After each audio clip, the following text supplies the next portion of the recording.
Everyone thought he was weak. They laughed at him. They mocked his silence. Even the woman he loved looked at him like he was nothing. They said a real man would shout, a real man would fight back, a real man would prove himself. But what they didn't understand was that silence is not weakness. Sometimes silence is a man holding together a heart that has been broken too many times. And sometimes the quietest man in the room is the one who will walk away and build a life no one ever imagined. This is the story of a man everyone underestimated, until the day he left and never looked back. His name was Daniel. Daniel was the kind of man people rarely notice. He woke up before sunrise every morning, worked long hours, and came home tired but still willing to help anyone who needed him. He wasn't loud, he wasn't flashy, he didn't brag about his sacrifices. He just did what he believed a good man should do: provide, protect, love his family. But the sad truth about quiet men is this: people often mistake their kindness for weakness. When Daniel first met his wife, Melissa, life felt beautiful. She was charming, confident, and full of energy. She told him she loved how calm he was. "You're different from other men," she used to say with a smile. For a while, their marriage felt like a dream. But slowly, things began to change. At first, it was small comments. "Why are you always so quiet? Why can't you be more confident like other men? Why don't you make more money?" Daniel tried to ignore it. He believed marriage required patience. But the comments slowly turned into disrespect. Melissa began criticizing him in front of friends. She would roll her eyes when he spoke. Sometimes she would laugh at him, and every time he stayed quiet. One evening, they were at a family dinner. Melissa's relatives were sitting around the table, joking and talking loudly. Daniel was helping clear the plates when Melissa suddenly said something that made everyone laugh. "You know Daniel is the calmest man in the world," she said sarcastically. Someone asked, "Why?" She laughed.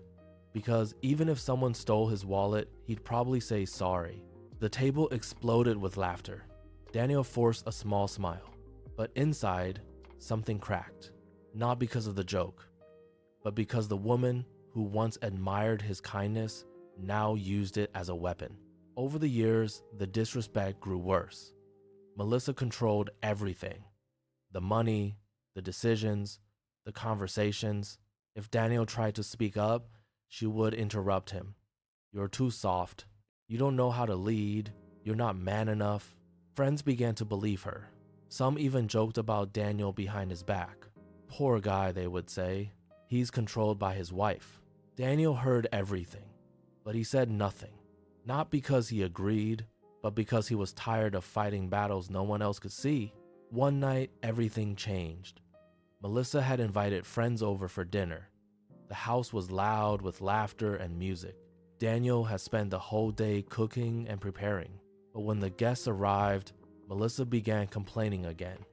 "He can't even cook properly," she said loudly. "This chicken is dry." One of the guests laughed and added, "Man, you need to learn how to control your house." Everyone laughed again. Daniel stood there quietly, but inside, something had finally reached its limit. Not anger, not revenge, just clarity. For the first time in years, he understood something important. Respect cannot be begged for, and love cannot survive where dignity dies. That night, after everyone left, Daniel sat alone in the living room. The house was silent. Melissa was asleep upstairs. He looked around the home he had worked so hard to build, and he realized something painful. This place was never really his. He had been living in a space where his voice didn't matter. So he made a decision, not out of anger, but out of self-respect. The next morning, Daniel packed a small bag. No shouting, no arguments, no drama. He simply left a note on the table. It said only one sentence: "I hope one day you understand why silence left." Then he walked out the door, starting from nothing. Leaving wasn't easy. Daniel had very little money. He rented a tiny room and worked 2 jobs.